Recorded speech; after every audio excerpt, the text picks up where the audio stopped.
Welcome to Beg to Differ, the Bulwark's weekly roundtable discussion featuring civil conversation across the political spectrum, from center left to center right. I'm Mona Charon, syndicated columnist and policy editor at the Bulwark.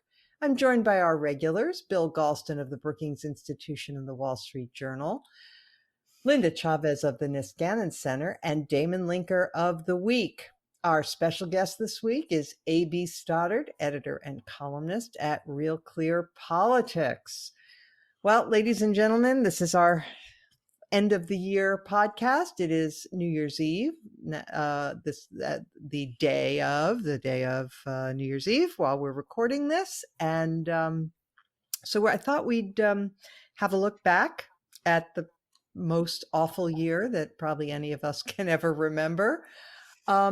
And just review a few of the outstanding moments. But I'd like to begin, if we could, with a little bit of a discussion about the election, because, of course, we would all be in a very, very, very different place if the election had turned out differently. And I'm going to start with you, Bill Galston. It turned out to be closer than we thought. A lot closer than we thought. And I certainly will plead guilty to having predicted incorrectly that Biden would win in a landslide. I believed the polls, and then I used my own analysis to go even further. So I was wrong about that, though he did win. But it wasn't as overwhelming as we had thought. I mean, the popular vote was, but the Electoral College vote was a squeaker again, right? Well, it depends on what you mean by a squeaker, I guess. We can do the math two ways. He won states with exactly as many electoral votes as Donald Trump won 4 years earlier.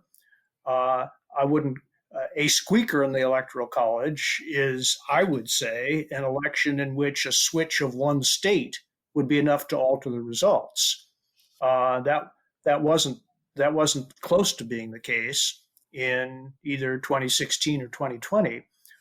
I will also say that as someone who never predicted a landslide, I've been emphasizing that a 7 million popular vote margin, and which works out to 4.5% of the popular vote, is a substantial victory by the standards of the 21st century presidential elections. So it was not a particularly close election. And as for the results down ballot, I am struck in retrospect by how many unanalyzed hopes drove Democrats to believe that they would make big gains, for example, in the House of Representatives.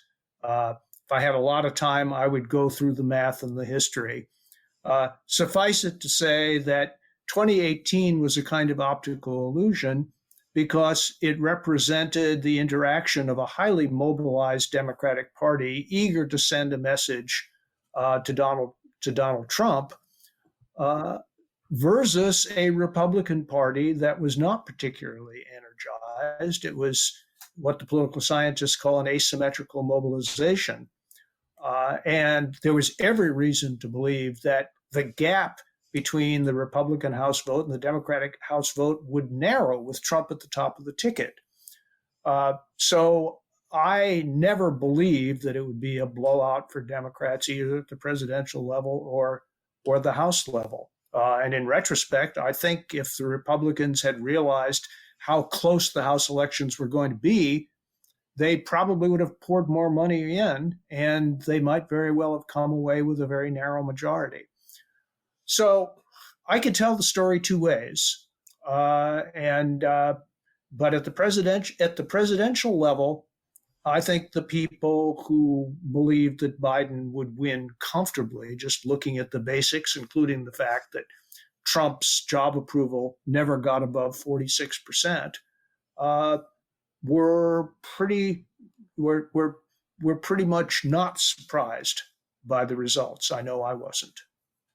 AB, when I said it was a squeaker in the Electoral College, I was referring to some analyses that I've seen which say that if 45,000 votes in three close states had gone the other way, the Electoral College would have gone the other way, which is a closer margin than Trump's in 2016. In his case, if three states had, if 78,000 people in three states had gone the other way, he wouldn't have won. So, in that sense, it seemed a little closer. Um, as you look back on this year, do you think that it was, basically baked in? Biden was ahead in the polls right from the very beginning, and it really never his lead, though you got some outlier polls and some bad polling in various states, but he never lost his lead. So was this baked in all year, or do you think things could have changed the outcome? I'm much more focused on the squeaker quality of the election. I don't think it was inevitable that Biden was going to be the nominee, although it was likely and probable. I don't think it was inevitable that he was going to win, although in our Real Clear averages, he was always ahead by the same amount, long before Iowa, and then, up till the election. But remember that Biden was on a course against Bernie Sanders, which is the opposite of divide and conquer, where everyone stays in the race, and they did too late to band together against Donald Trump on the Republican side in 2016. So he wins with a plurality. And if it weren't for Amy Klobuchar and Pete Buttigieg dropping out and begging everyone to join forces and support Joe Biden, we could have had a real situation on our hands with, the socialist versus the sociopath in the general election. That's good. I like it. In which most people believe. And Congressman Tim Ryan always told me this, that people would pick the sociopath. So I actually am looking, and I have the numbers right here, that poor Joe Biden could have had 6 million vote advantage and lost the Electoral College. That's a very sobering figure. And it's really sobering for Democrats going forward in terms of the structure that elects our presidents, obviously by Electoral College and not popular vote. So Hillary Clinton can blame those 77,744 votes that gave Donald Trump the presidency. And Donald Trump has 65,009 votes to blame for Biden beating him in the Electoral College. So looking at the polling is just another thing completely aside, right? There are reasons why we believe that the polling had been corrected since 2016, and that we should believe not only in the general results, but in all the trends that were all the same. We were never. I always told Biden supporters, don't get drunk on the 14-point national lead, that pops up in a CNN poll. But if you looked at the averages and the trends, it was so solid, and it ended up being truly a squeaker. And I think for Democrats, those House races, everything, they have a lot to examine. And if, like the Republican Party, they draw up a postmortem and then an autopsy, and then they ignore it, they'll really eat the results of that. I think that they, as looking at both parties becoming crazier and crazier, if the Democrats want to fix what ails them, they'll take a long look at the structural disadvantages they face, and then also what happened in the places where House Republicans outperformed Donald Trump and held on. Interesting, Damon. My default mode was always conservative, and conservatives like to see very, very strong arguments for changing any institution or anything that's been done for a certain length of time, pretty much. Not anything, but many things, right?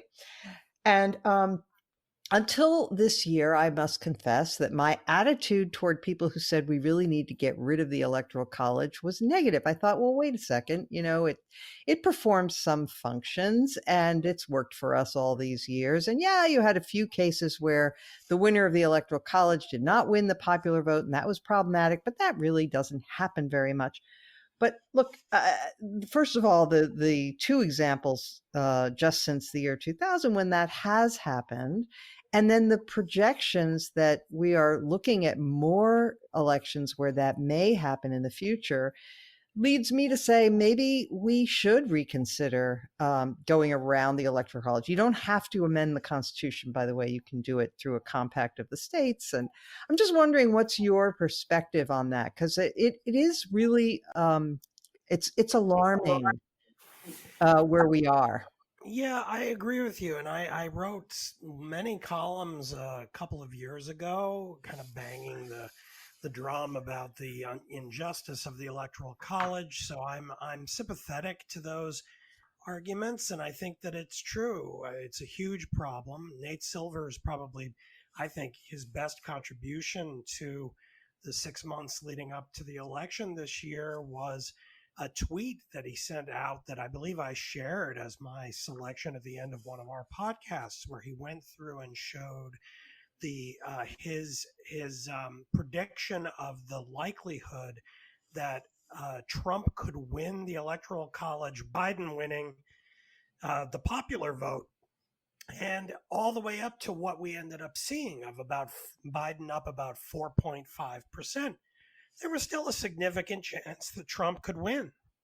And it turns out, as you noted in your what you said at the top, I mean, I use a slightly different figure because I think if it was about 45,000 votes in 3 states, I believe it would have been a tie of 269.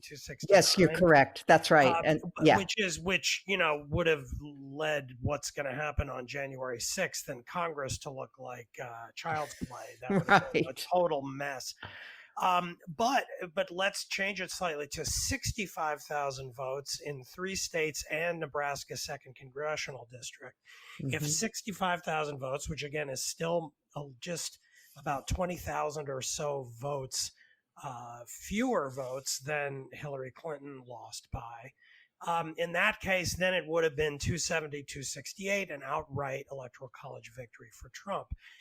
While in effect, Biden would have won by around 4.5% and about 7 million votes. That is a huge problem. But the issue is, I know there's talk about doing it through, making a change through a kind of state compact.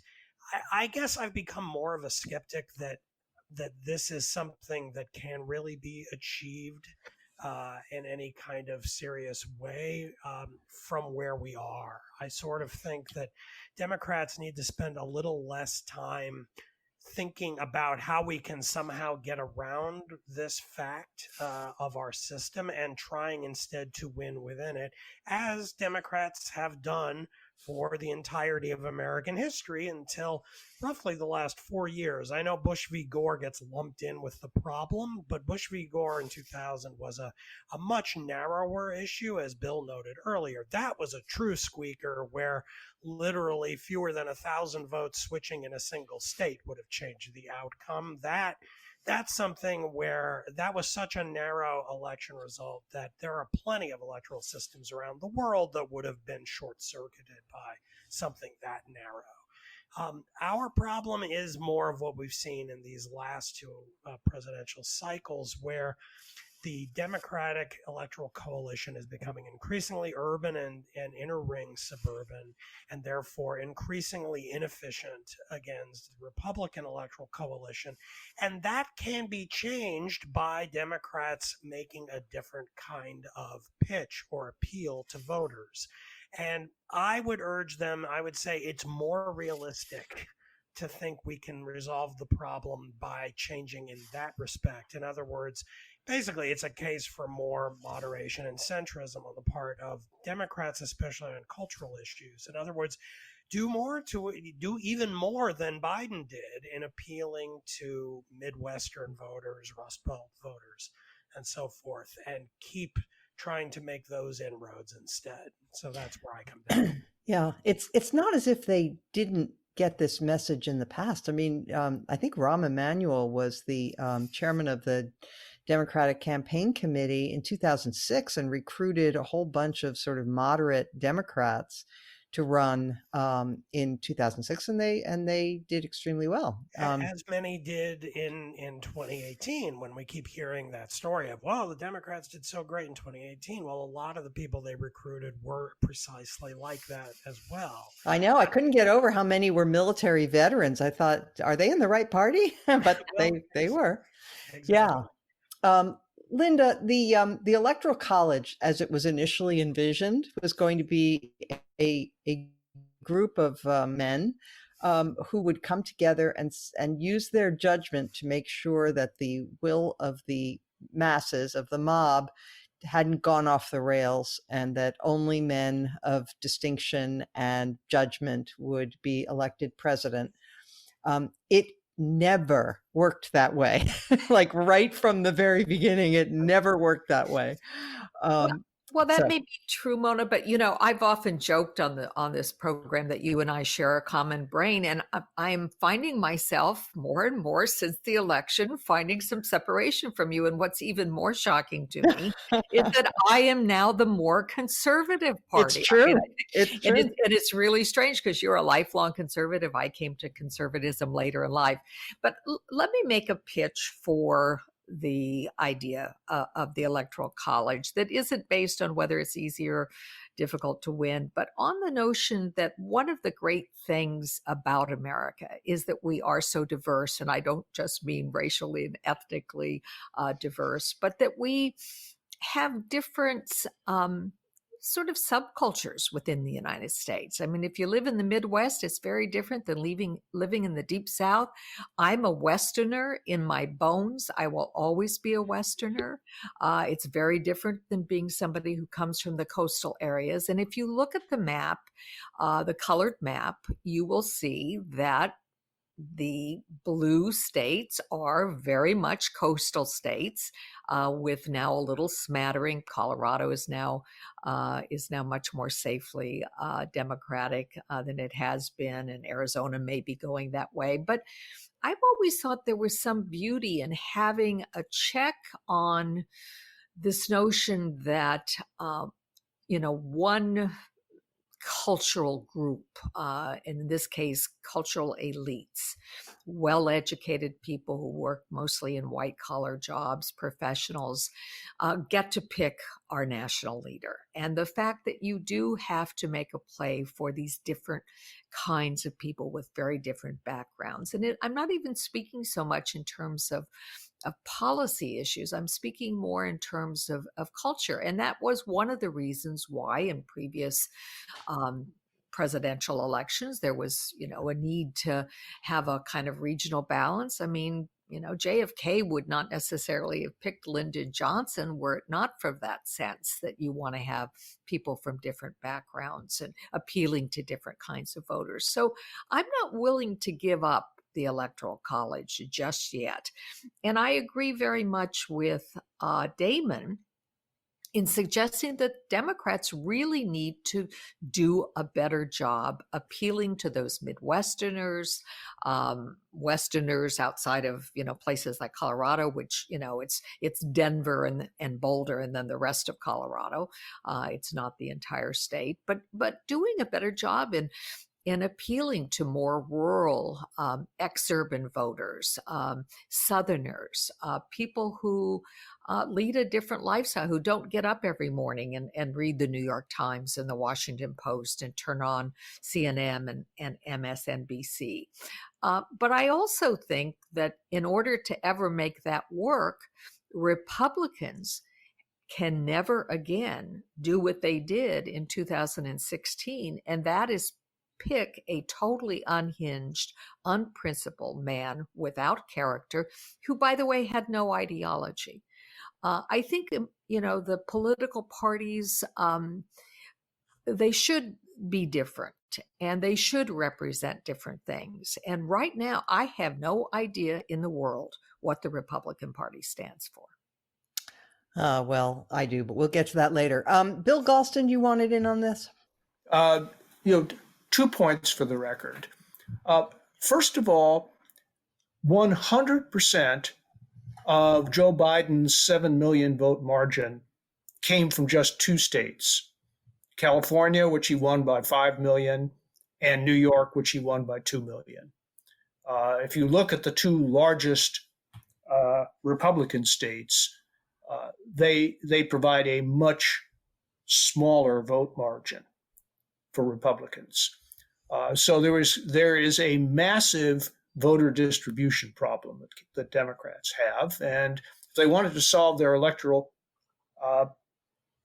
college problem, they would quite literally decimate California in the Roman sense. That is, that they would select 1/10 of the population, and which a little bit more than, say, 3 million people, and disperse, say, 300,000 to 10 carefully selected states, and then we'd be having a very different conversation. But less jocularly, there is a perfectly constitutional way of mitigating many of these problems. I believe it would be constitutional for the Congress of the United States to mandate that each state will award all but 2 of its electoral votes based on the presidential outcome in congressional districts. And there would be all sorts of positive civic consequences to distributing electoral college votes in that manner.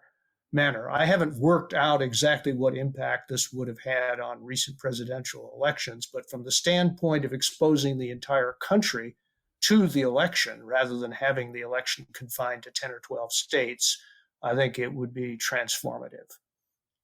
All right, let us turn now to another huge story from 2020. On May 25th, George Floyd was killed by police officers. And we also learned of the death of Breonna Taylor and Rayshard Brooks. There were others. And it provoked a huge outpouring of fury and upset. And one had the sense at the time that we had reached a moment in our society where we wanted to re-examine issues of race and policing and issues of discrimination and so forth. Obviously, these are eternal matters for this country, but it felt like there had really been a sort of national reckoning of some kind. And I'm just wondering, I'm going to start with you, AB. Do you get the sense that feeling has dissipated, or that, some of the things that we talked about at the time, like reforming certain police practices, no-knock raids, which was implicated in the Breonna Taylor tragedy, and qualified immunity and other things, do you think the moment has passed? Is that and what are the consequences if it's forgotten? Yeah, I think it's unfortunately, as you described, that the momentum from all of these galvanized Americans all across the country, black and white, young and old, everywhere, coming out. And you could see the shift in the polls in support for the Black Lives Matter movement, and just general polling about policing and discrimination in policing and use of excessive force and everything. That polling changed. It went up suddenly as a result of George Floyd's murder and the resulting protests, and then it faded. And by the election, had sort of gone back down to a little bit above like status quo. And that, for Republicans who were really hammering Joe Biden about, the need to condemn the violence, which Joe Biden did in his understated way over and over again, but he probably didn't do in dramatic advertisements. And, there was a lot of, they used that kind of messaging against rioting very effectively, I think, in certain places that they targeted. And the sad thing is that police reform really should be bipartisan. And there's no question that for those of us who everyone who backs the blue wants there to be police accountability and knows that bad cops destroy the reputation of forces with good cops and good leadership. And so I think that Biden was straddling this very difficult rail in the Democratic Party, telling them, look, I'm not going to be supporting defund the police. I'm going to condemn violence. He tried to find this place in the middle, but Donald Trump really, if he wasn't Donald Trump and wasn't such a train wreck and was politically shrewd, really could have stood up with Tim Scott, the senator who was sort of leading the effort on the Republican side, and every day, and said, why aren't the Democrats working with us on this? And instead he just did self-destructive stuff like Lafayette Square, and it was a disaster. But I do think that the police need to restore social trust, and this is really a sort of a gimme area where people from both sides can come together and try to look at areas where you could help good cops root out bad cops, and there would be an increase in accountability that would ease all this tension, lead obviously to less discrimination, battery, and death, but really start to bring about some healing in the political system and in Black America. So I'm frustrated by the fact that it was just, it came about in such a political moment. But interesting, back to the conversation about the squeaker in the election. I mean, Donald Trump in the middle of absolutely destroying the country with a once in a century, health emergency that he completely intentionally denied, dismissed, and refused to deal with, could have actually turned his numbers around with this very issue that people sort of just generically think helped Biden, if he had just, tried to lead on it. And so in the end, we're left with nothing, no reform, and people kind of reverting back after these protests that, John Lewis thought were really going to lead to change before he died. So I look back at it as one of the sort of the great disappointments of the year. And I hope that if some kind of sanity from the center ever lives again in our governance, that this would be an issue at the top of the list that both parties would prioritize.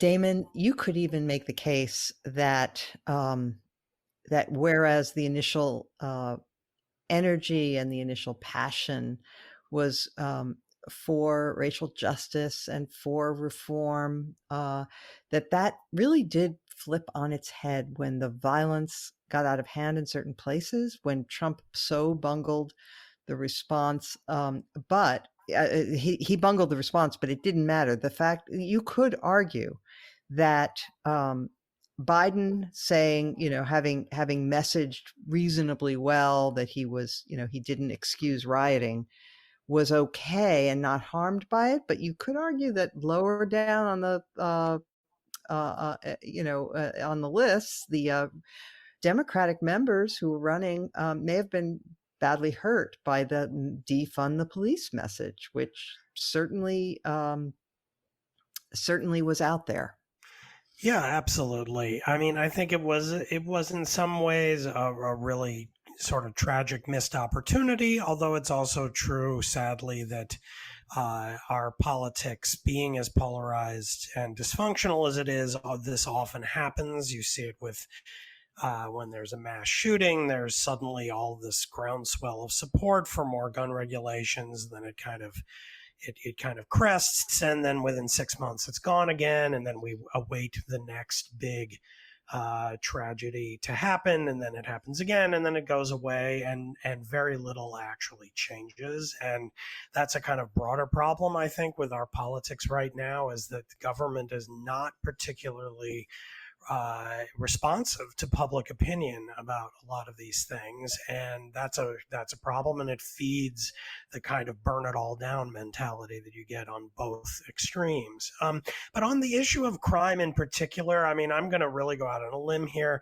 I will begin by saying that I absolutely think it would be great, and think we need to reform the police in all kinds of ways to make them more responsive to communities that they serve, and less beholden to what their unions demand, and protecting bad apples. and so forth. I also think, as terrible as these headline grabbing cases have been this year with George Floyd and Breonna Taylor and others, the fact is that there are, for example, 16 million black men in the United States. And in 2019, 11 unarmed black men were killed by cops in America. Now, that's 11 too many. Obviously, there were also 23 unarmed white men killed, and that's 23 too many of those.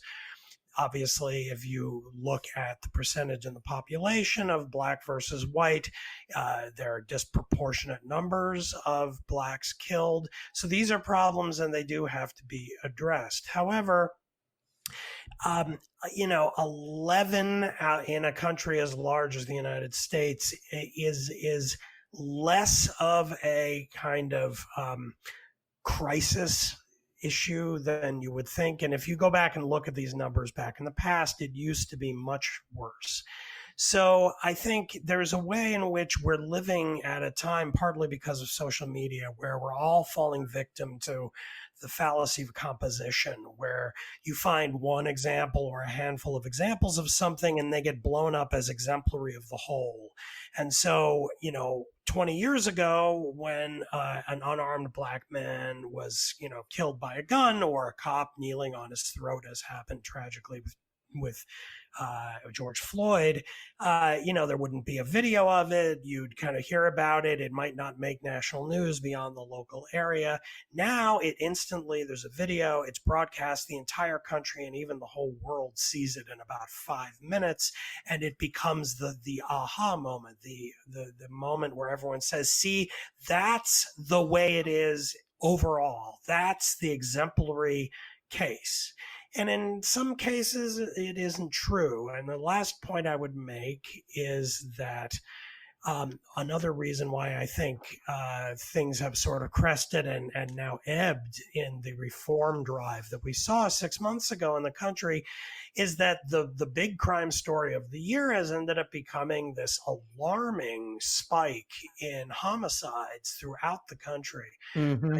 Just yesterday, the Washington Post reported that the U.S. has experienced the largest single one-year increase in homicides since the country started keeping such records in the 20th century. So that means more than in 1968, more than throughout the early 70s when crime was going off the charts.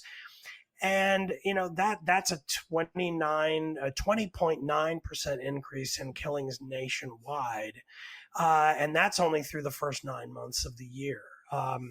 That's a huge problem, and this is getting reported on local news. So people are aware of it in their own communities. They see it on the news when they watch it. And I think that is one major reason why the kind of the drive for addressing racial injustices has sort of faded so quickly, because it's been replaced by a different problem that is killing a lot of blacks far more than the 11 who died last year. You're having, a lot of the deaths from this violence is Black Americans living in cities. And so, the very people who you would want to be helping by reforming the police are actually now being gunned down in violence by their fellow citizens. So that's a very different kind of problem, and a very significant one.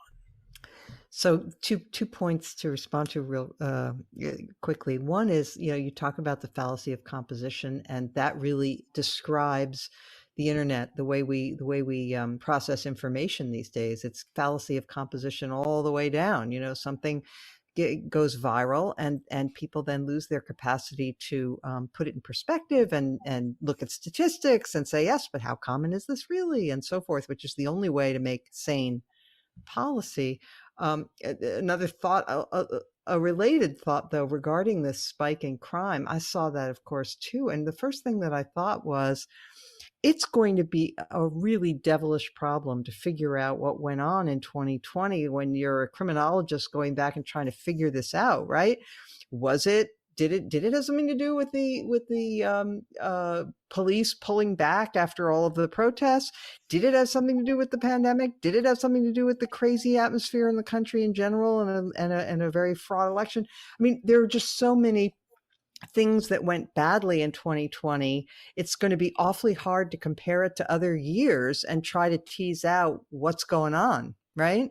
Oh, absolutely. It's all of the above, I would think. Right. Well, Linda, yeah, go ahead. Yeah, I was just going to jump in here on this. I mean, I think you're right. There has been this, huge 1 year increase in homicides. But let's remember that we were at a near 50-year low in many of these high crime areas prior to this. So Sure. when you're starting at a lower point, it takes many fewer increased murders to see that kind of blip. I do think, though, Mona, that one of the I think that was very unnerving to most Americans to see cities burning, to see widespread looting across the country. I mean, in places we were not used to seeing them. I've mentioned a couple of times on the show Denver, where I grew up. It's not a place you normally associate with riots. It's not like Los Angeles or New York City or Detroit. And yet there was rioting there and there was destruction. And I think that unsettles people. And I think it redounded to the benefit of Trump. Unfortunately, I do think, and certainly to down ballot Republicans. Certainly to down ballot Republicans, right? But I do think that Biden has a chance in this upcoming year to try to get some movement on criminal reform, because I do believe we have a policing problem in America. Yes, it's not that many people killed by the police in any given year, but it's a whole heck of a lot more people killed in the United States of America than in any other major country in the world, industrialized country in the world.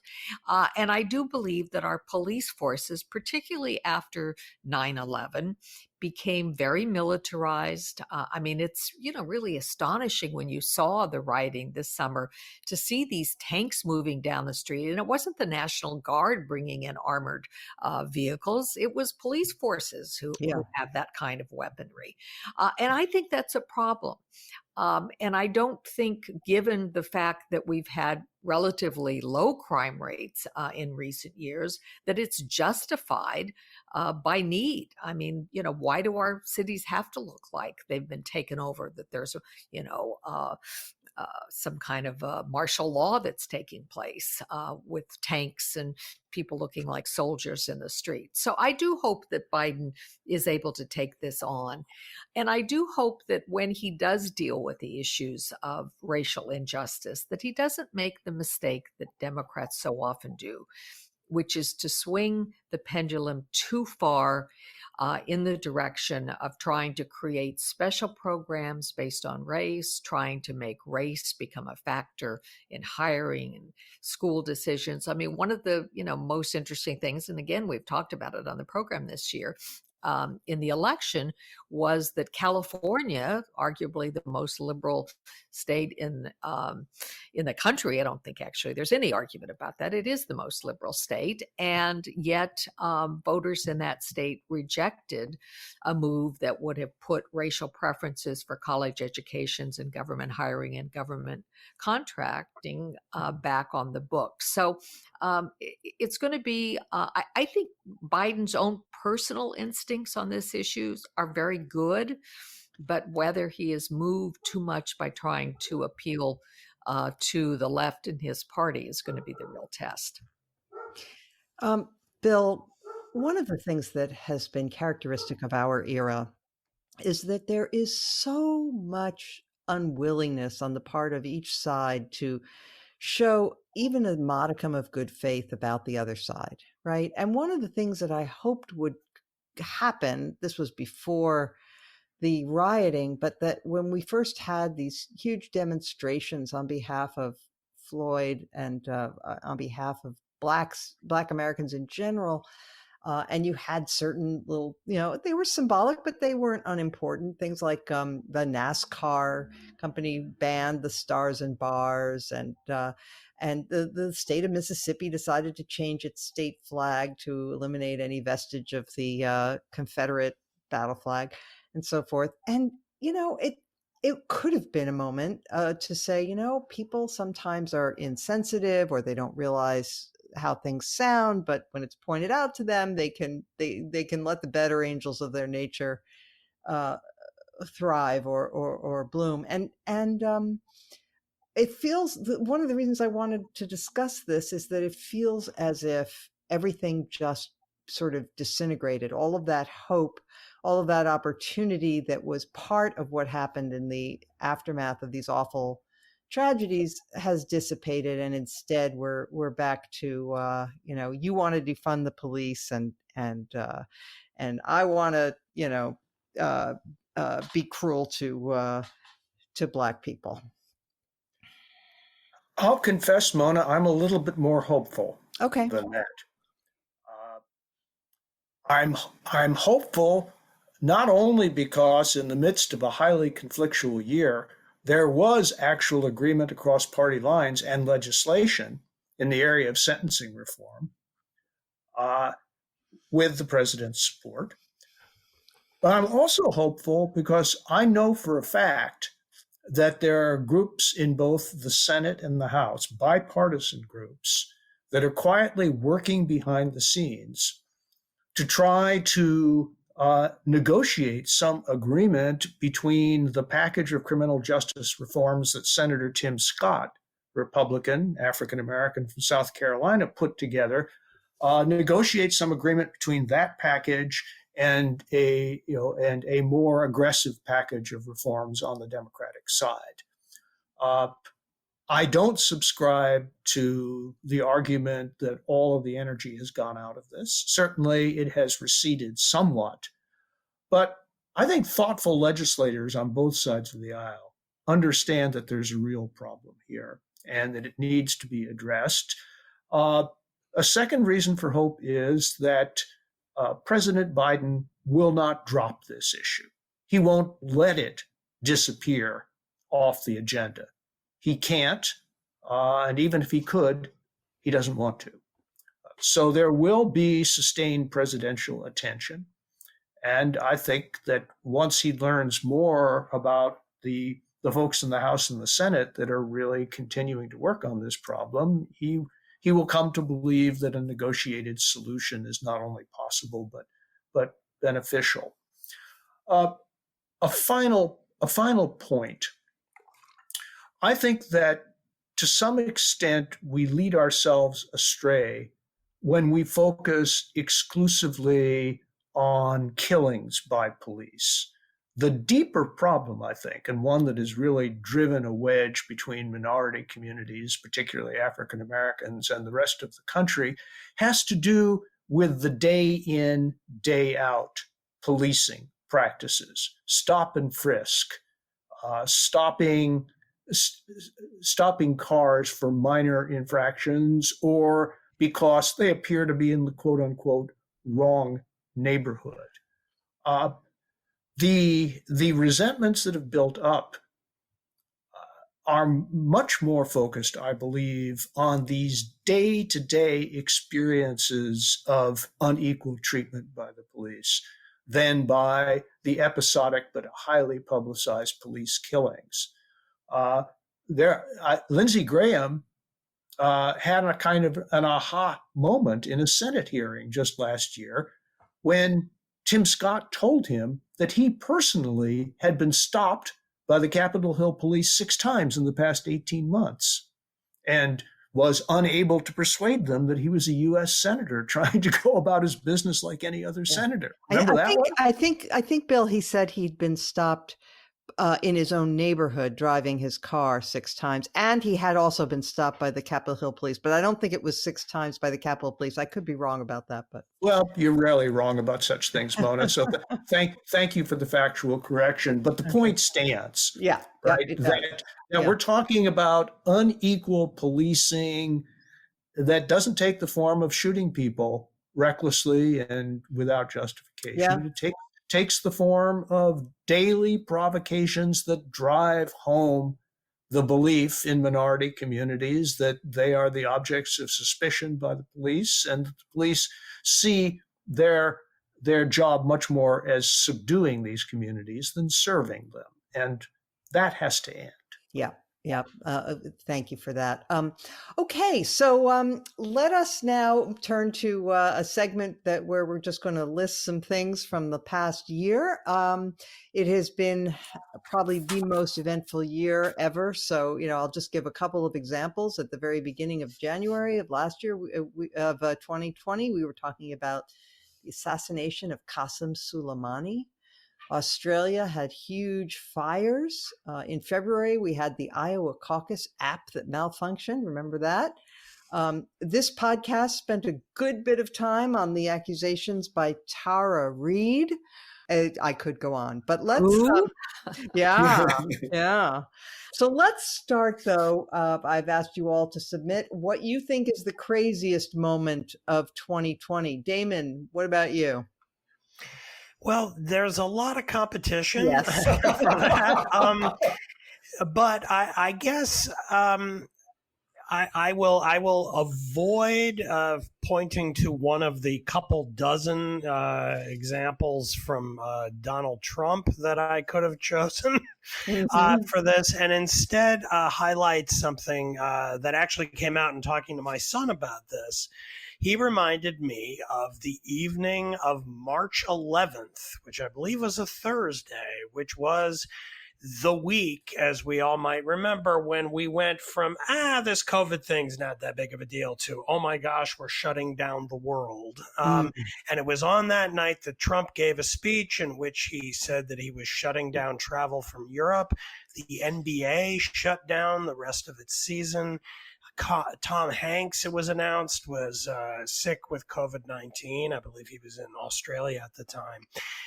But that night really was the one where it hit, I think, pretty much all of us that we were heading into a truly alarming situation in the country and the world. So that's the one I wanted to highlight as the craziest moment of the year. Bill, I remember we had recorded our podcast. I don't know if it was that week or possibly the week before, but I remember when we were still seeing one another in person, and you said, based on people that you knew who had this thing, that you thought there was much more to it than they were saying. But anyway, what's yours? Your craziest moment? Oh, I have a runaway winner. Okay. Rudy Giuliani at Four Seasons Total Landscaping. That's Remember he started. Linda, you'll have to come up with another one. I've never seen anything. Remember when Rudy started melting? Yes, his hair color running down the side of his cheek. That was priceless, I have to say. And the fact that it was supposed to be at the Four Seasons Hotel, but it was at the Four Seasons Landscaping Company near a porn shop and a crematorium, I think. I checked that point earlier, and you're absolutely right. There we are. Okay, that's the lawyer to the President of the United States, ladies and gentlemen. AB. My craziest moment was Lafayette Square because it just happened to be the one that I physically responded to. I mean, I can remember exactly what it felt like. I was outside. I was working on a column, and I was listening to. I knew this was happening, and so I sort of put the Sirius XM radio on CNN in the background, and Wolf Blitzer started to sound so disturbed that I went into the room inside the house to watch it on TV. And watching the whole thing unfold, if you just think about all the different things that were going on,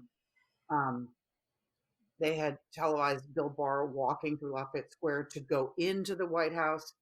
The picture of them all leaving, knowing what happened afterwards with Chairman Milley, just seeing the sounds that were happening in the street, and then that Bible, this just standing there with a bunch of white men and Kayleigh McEnany and Ivanka in front of that beautiful church. Mark Meadows looked like he wanted to do anything he could to escape. Esper was there. It was the most bizarre lineup and just, image. And Milley in his fatigues, which he apologized for later. Right. It was just everything about that day, I think, was it was just so dark, but it was so dramatic. And I think it was just the craziest. Yeah. Linda, since Bill's hook yours, I'll give you a pass on this one and we can move on. Or if you have something else, go for it. Can we move on to most inspiring moment? Because we'll get there. I just want to add my crazy because it's quick. I think a moment that will sort of encapsulate just how crazy this administration could be was when Donald Trump retweeted the comments of a Dr. Stella Emanuel. He chose her because she was promoting hydroxychloroquine. But it turns out that she also believes that ovarian cysts are caused by demon sperm and lizard people and other things. And the president, when he was asked about her, said, well, he just thought she was very impressive and her voice needed to be heard. That's right. Okay. She was also, I think, one of his African Americans, and literally African Americans. Was she actually from Africa? I think she was. Oh, okay. Maybe from the Caribbean. Okay, Linda.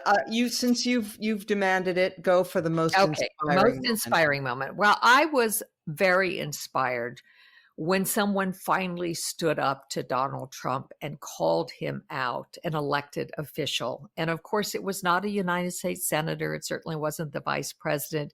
It was a mid-level state official in the state of Georgia, Gabriel Sterling, who went on a rampage against Donald Trump, calling him out for inspiring violence. And his words were, "It's all gone too far."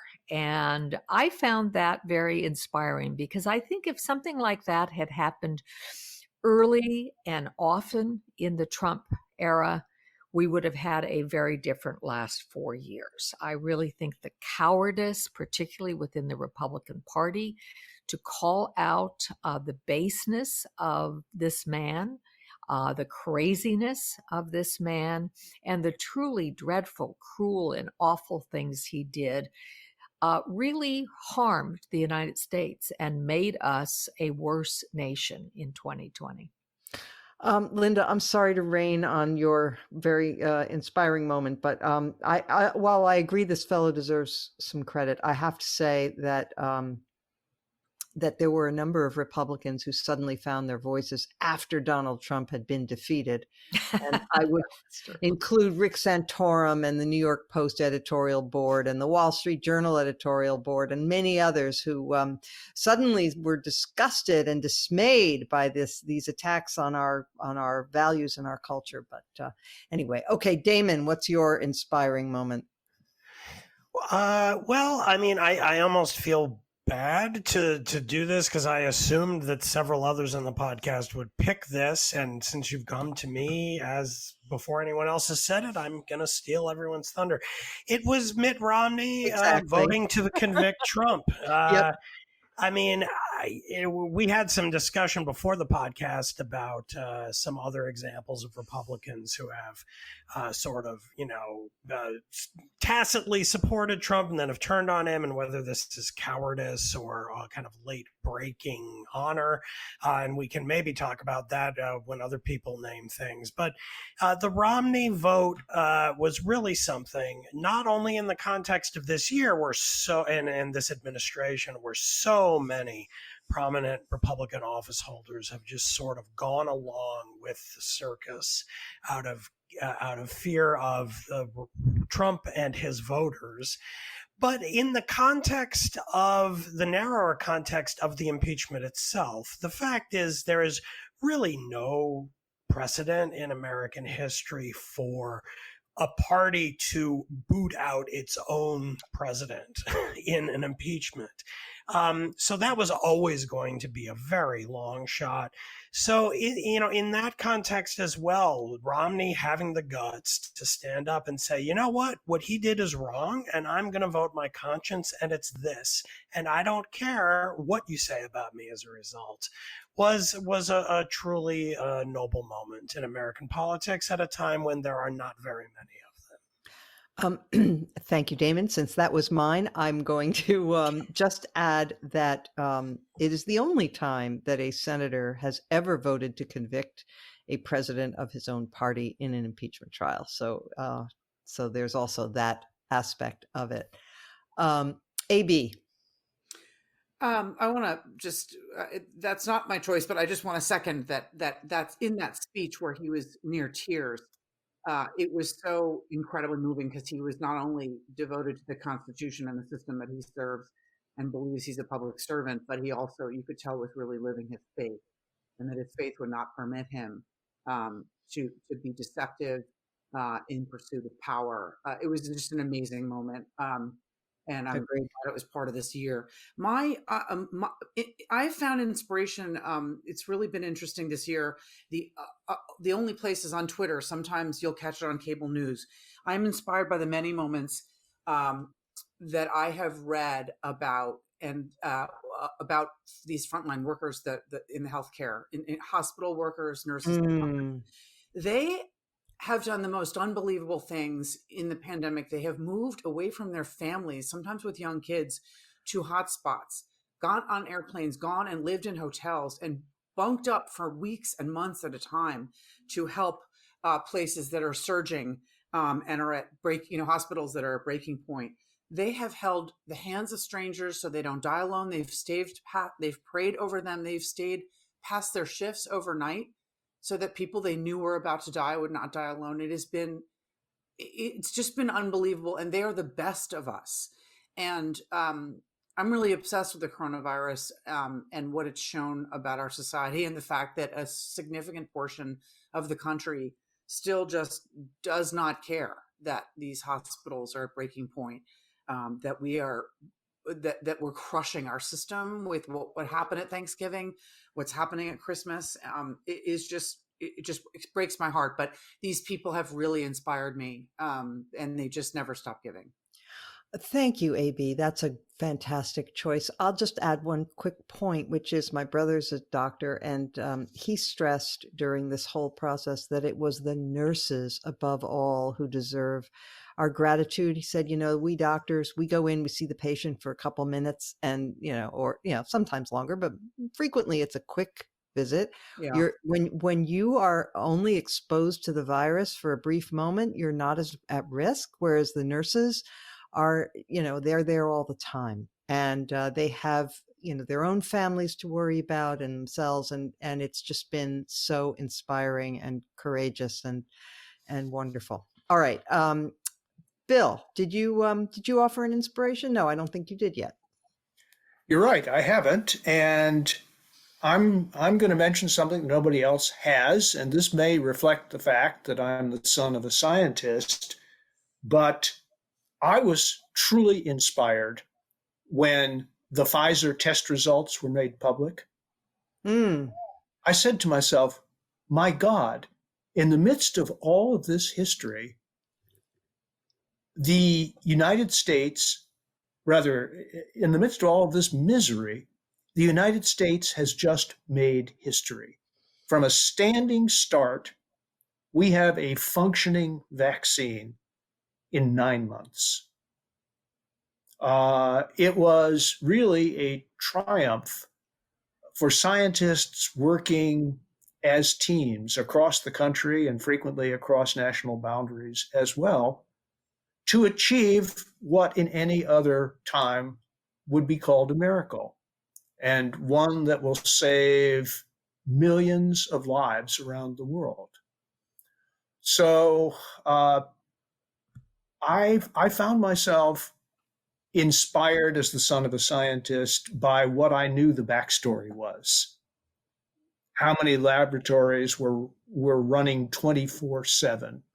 How many people had left their families for extended periods? to go to work in teams, in nodules of scientists who are trying to move the process forward just as quickly as possible.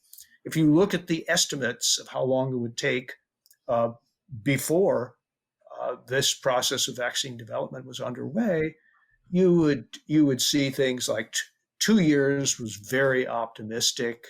You saw estimates of 3, 4, 5. Some vaccines have taken a decade. Others have never been developed.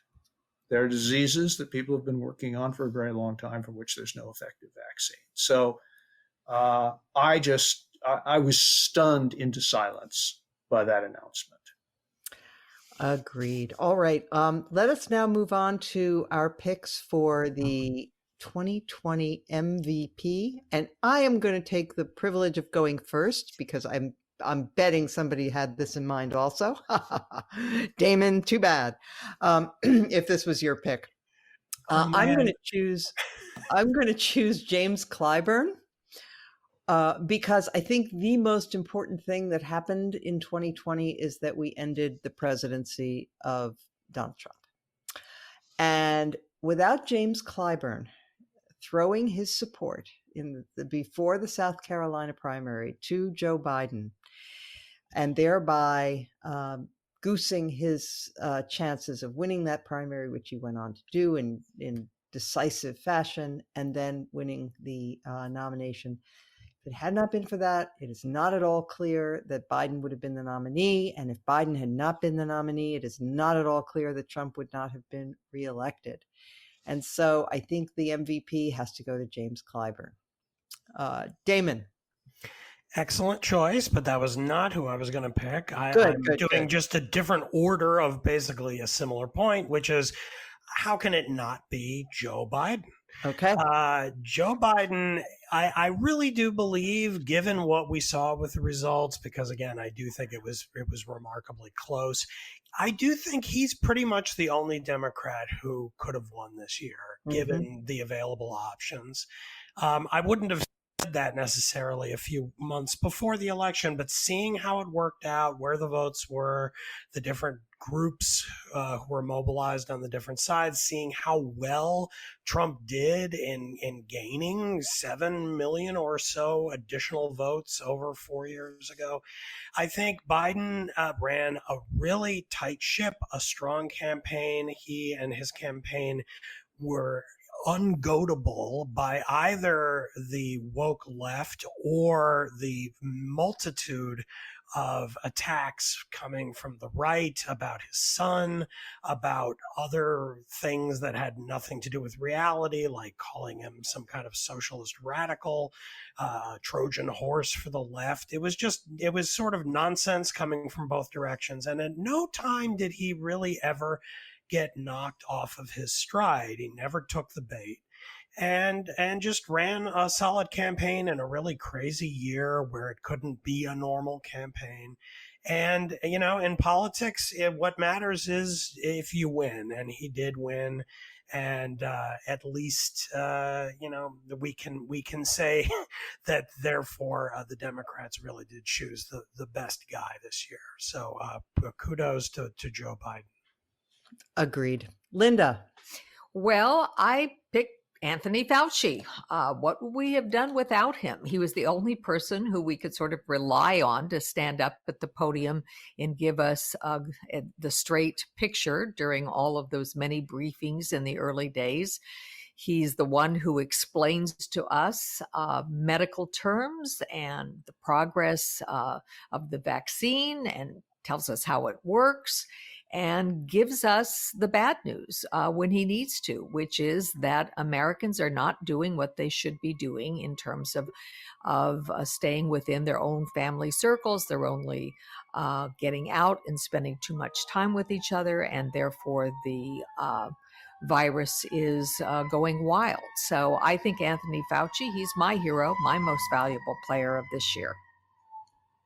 Excellent. Bill. Well, I'm going to pick someone much more obscure. A federal district judge from the Middle District of Pennsylvania by the name of Matthew Brand a longtime Republican official. He got a lot of training in his years as a member of the Federalist Society, a longtime member of the NRA, who wrote, in my opinion, the decision that turned the tide on the Trump campaign and supporters' legal challenges to the 2020 election.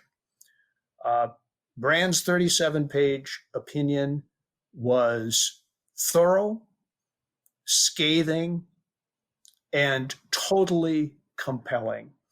And I noticed that a lot of people who'd been silent before that decision came out broke their silence and started to say in a swelling chorus, these legal challenges are worse than frivolous. They have no merit.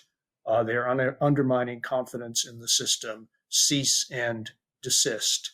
So he is, I think, an unsung hero in the story of why we didn't end up with a even worse legitimacy crisis in the wake of the 2020 election than we did. Yeah, I agree. And I would just add Stefanos Bibas is another one of those lifelong conservatives who also wrote a fantastic opinion. He's on the, I think, Third Circuit Court of Appeals, and he wrote an opinion saying, the voters pick the winner in our system, not the courts, and not candidates who simply assert without evidence that they've been robbed or that they don't like the outcome. So that was, and he was a Trump appointee, it should be added. Okay, AB, do we get you on the most inspiring? Yes, you named the healthcare workers. Oh no, MVP. Yeah, we didn't get you on this. Linda got to go first because she and I both picked Anthony Fauci, but to say something different about him, sort of in addition to everything, I echo everything she says. Just think of what this man went through with Donald Trump this year, and he never lost his cool. Just kind of like what Damon was saying about Biden, they really have the ability to withstand a lot. And someone asked him on cable a week ago, you've been through a lot. You've just turned 80. You're having holidays with your daughters for the first time. And, they're 30 years of being alive and it's stressful and you're the face of this and you've gotten death threats and all this stuff. And he said, you just suck it up. You just you keep on working. It's too important. And I think he's led with his example. He's been able to put up with this totally unhinged beast. And it would have been within his right to say, on 60 Minutes one night, this is nuts, but he never did. And it's kind of an amazing thing to behold. And I'm also just really thankful for everything else he's done for us. Yeah, it was kind of a nice reminder when we desperately needed one that there were sane, sober people around who were making important decisions and helping to navigate us all through this difficult period. Right, and Dr. Birx ended up not being one of them. No, that's true. She oh well. All right. Let's we were going to discuss the most disturbing moment of the year, but in the sense of let's be hopeful, why don't we move on to our final thoughts, are something that we want to highlight from the past week or even further back. And Linda, let's start with you. Well, I'm going to go from something today. Apparently, the Census Bureau has notified Congress that it is not going to be able to release the numbers for the 2020 census. And this, of course, is important because it is used in reapportioning the various districts, political reapportionment. And Donald Trump had tried all through his term in office to make sure that the Census Bureau, when it came time to counting people, did not count people who were not legally present in the United States, despite the clear wording of the Constitution, which says that you shall count all whole persons. So this is good news. It means that there is not going to be a reapportionment that will take seats away from states like California and New York and hand them over to places like Montana and Wyoming and other places maybe that have a higher proportion of citizens in them.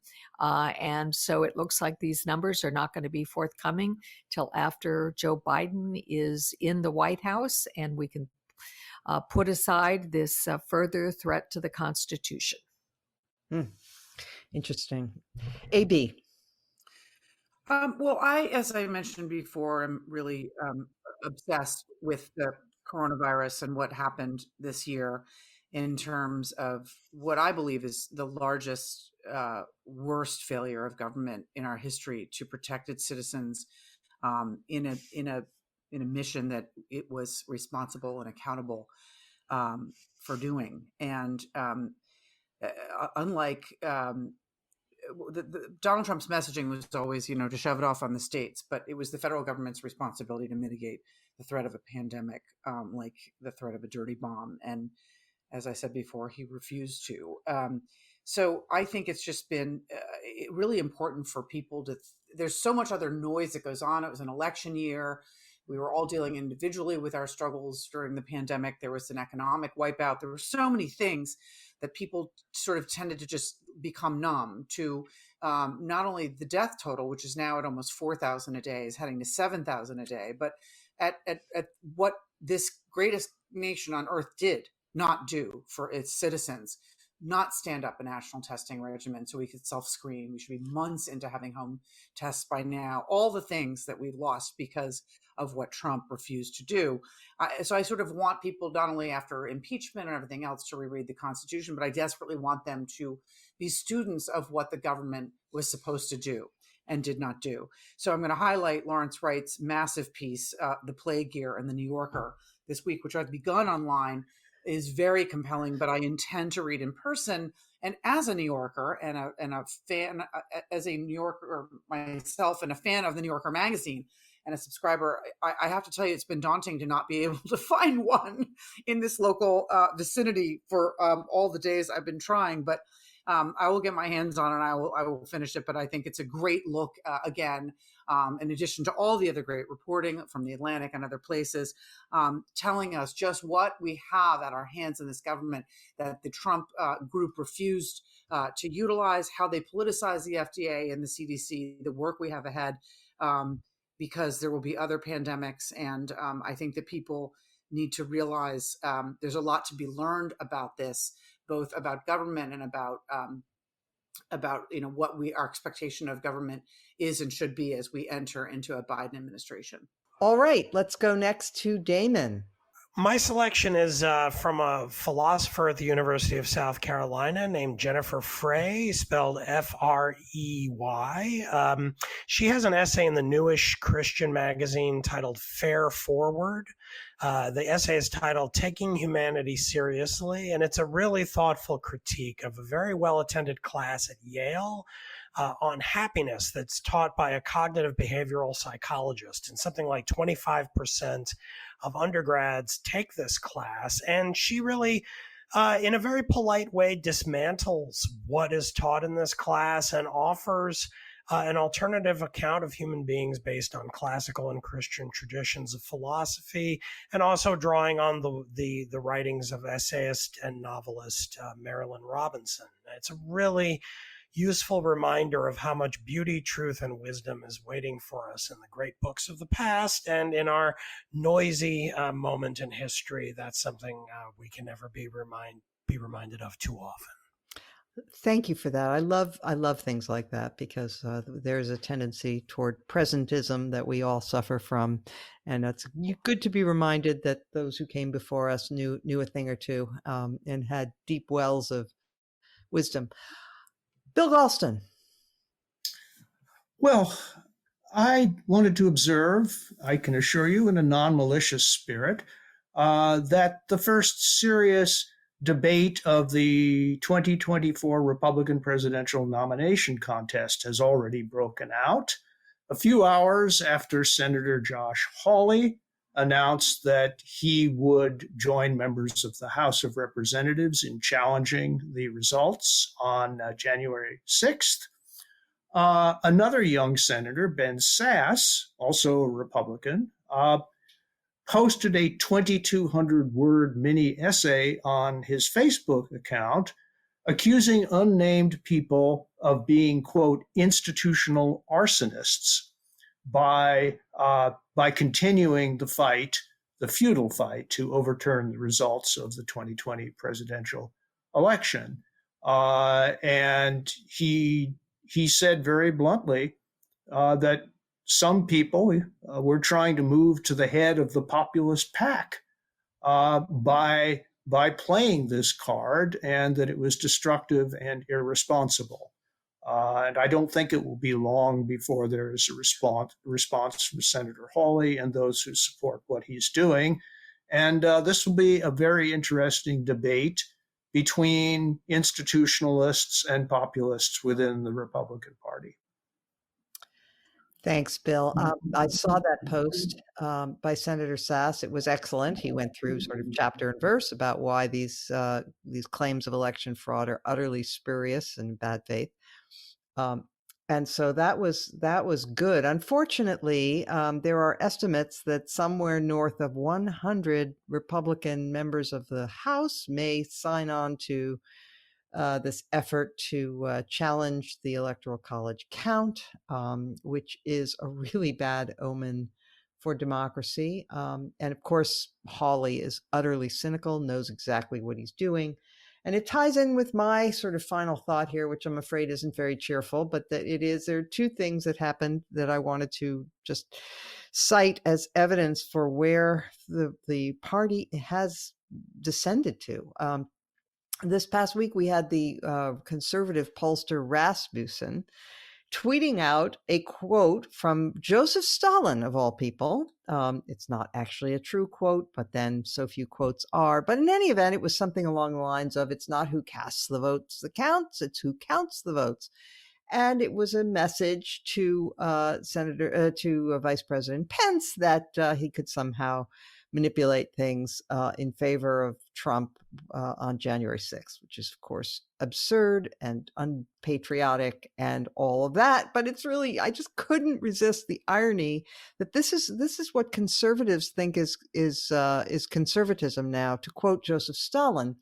And not quite as bad, but along the same lines, I was struck by Senator Ted Cruz coming out against a bill which was passed by a voice vote in the House to welcome refugees from Hong Kong who are fleeing because of political persecution, because the lights are going out in Hong Kong. The communist regime of mainland China is squelching that island's liberties. And here is Ted Cruz saying, nope, he doesn't think we should open our doors to these people. They might be spies. And he gave some other absurd reason. But, here you are with Ted Cruz, who claims to be Mr. Conservative, who's the son of a refugee himself from Castro's Cuba, who is saying that we have to close our doors to those fleeing communism of the worst kind.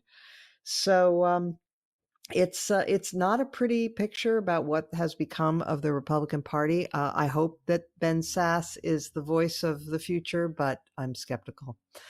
Well, on that note, I want to thank one and all. AB, thank you so much. AB had to jump off, but we want to thank her for joining us. She is always fascinating and well-informed. And I want to wish everyone on this podcast and all of our listeners a very healthy and happy New Year. Thanks so much for listening. We'll be back next week, as every week.